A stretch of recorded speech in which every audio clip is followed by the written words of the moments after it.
Area and perimeter. We've been talking, as you all said, about squares, rhombuses, rectangles, and the last type, you all said it a moment ago, I do believe some of you did, trapezoids. Yes. So, we also have been talking about triangles, despite not being quadrilateral.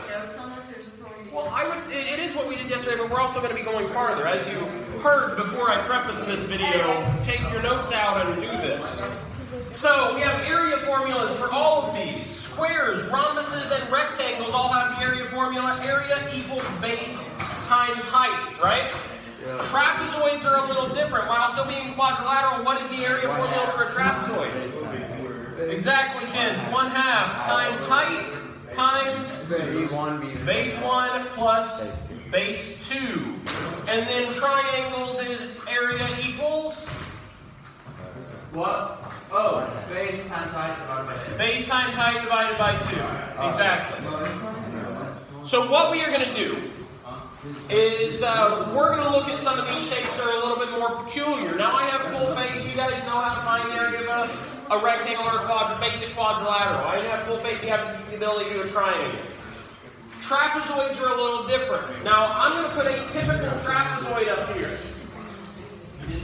I'm going to label a lot of different values, and I want you guys to tell me what the bases are, what the height is, that kind of stuff. So I'm going to say 20, I'm going to say 10, I'm going to say 5, 5, and 4. So if I ask you what is the height of this trapezoid, you are going to say 4. 4, absolutely. That is the height. It is the height because it is perpendicular to the base. We always have to have a height that is perpendicular to the base.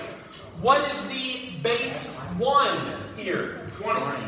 20. What is base 2? 10. Now, does it actually matter if we would have swapped those values on base 1, base 2? Not at all. They're arbitrary, right? It's just effectively saying the top and the bottom. But it's also important to realize that base 1 and base 2 are the parallel sides. I'll be moving just a moment. You can come back over here.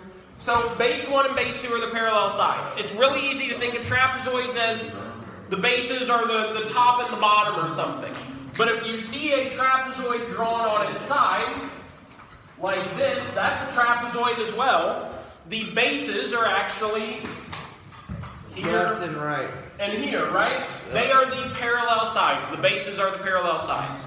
So do these fives have anything to do with the area of that trapezoid? Absolutely not. They do have what to deal with it? That is a 4, yes. They do have to deal with the perimeter though, right? Yeah. So what we're going to do is we can find the area of this trapezoid. Now we said the area of the trapezoid is 1/2 times the height, so 4, times base 1 plus base 2. 10 plus 20. What would be the first thing we do in this problem? Connor? 4 times 1/2. 4 times 1/2. We can do that. 4 times 1/2 makes 2. 2 times 10 plus 20. What's 10 plus 20? It's 30. 30. So 2 times 30 or 60. Now that's our key. Now what did I not put in this problem? What did I neglect to write with this trapezoid? Variable. What? You slow down. Variable. Can I slow down? You didn't write the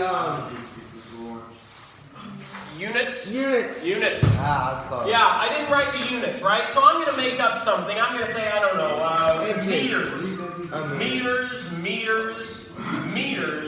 meters. We always want to have units with our shapes, right? And again, get on to me if I don't do Gosh, that, dang right? it, Bobby. Maybe I do it too. So if we are solving for the area is always units what? Squared. Squared. Units squared. So this would actually be 60 meters squared. Because the area is always units squared. What is perimeter? Units? What? On perimeter, is it units squared? What is it? It's just units, right? There's not anything else to go with it. It's just units. Now I'm going to label, or I'm going to draw a different kind of trapezoid here that's going to be a little bit more difficult. Actually, let me rewind this 1 second. What is the perimeter? Audrey, what is the perimeter of this trapezoid?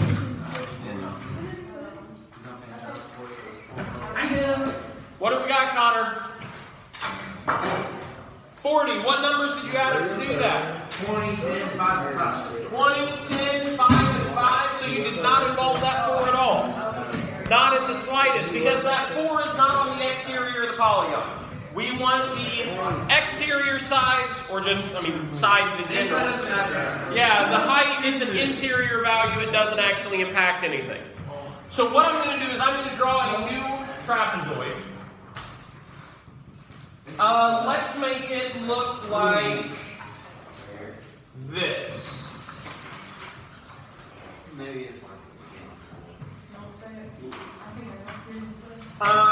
Somebody give me a number here. Somebody give me a number. 20? Alright, 20. 40. And then I'm going to have a number that is 16. Yes. And then I'm going to be very outside the realm of this diagram, and I'm going to put 3 here. Now, can you tell me, that's not possible, that actually is possible, believe it or not. It's crazy, but it is. Now I want you all to tell me, what is the area of this trapezoid? What value is our base 1 and base 2? 20 and 16. 20 and 16, that is our values for base 1 and base 2. What is our height? 3. 3. Now, the height, this is an exterior side though. It wasn't an exterior side on our previous one. How is this still the height? Because it doesn't matter, it's still the same Because it height makes a from right base to the top. Yeah, what you guys are Still the saying, same length. it forms that right angle. It forms that perpendicular intersection with the base.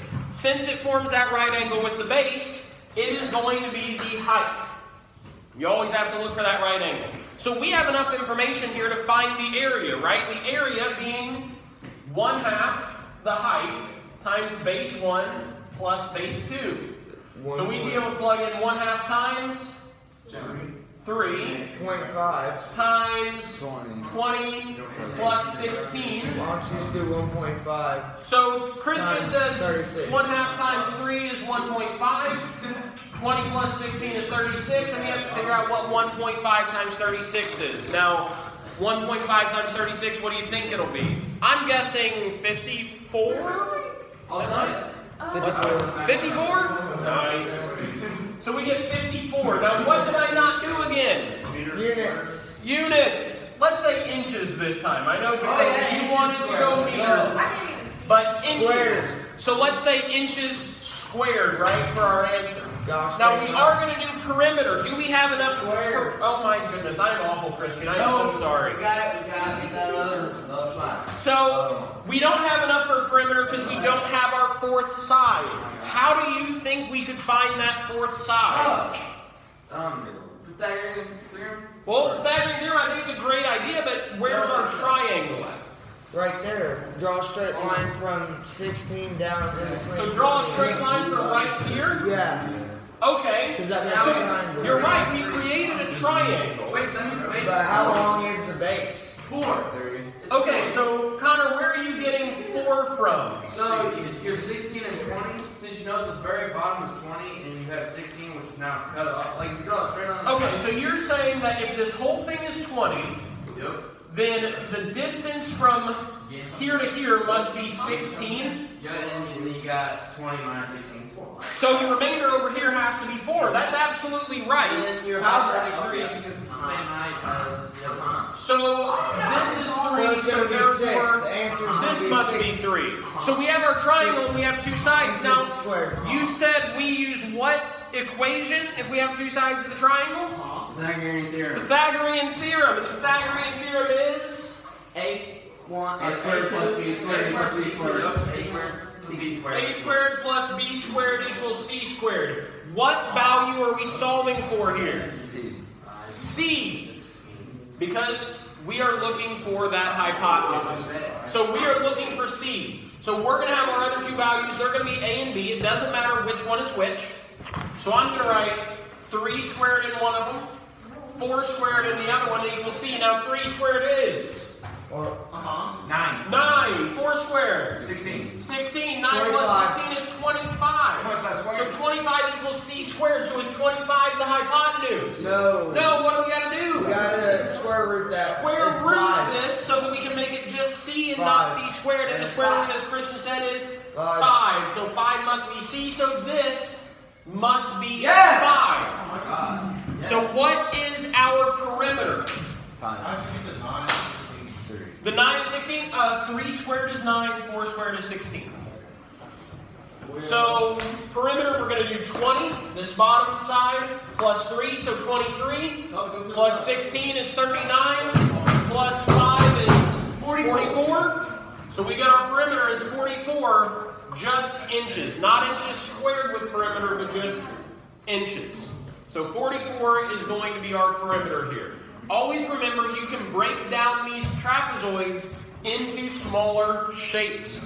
All shapes you can break down into smaller shapes. All right. Any questions about that? Nope. Perfect. You can still So- break that square down into triangles. We can Yeah, still. two. What? Triangles. That's where it could be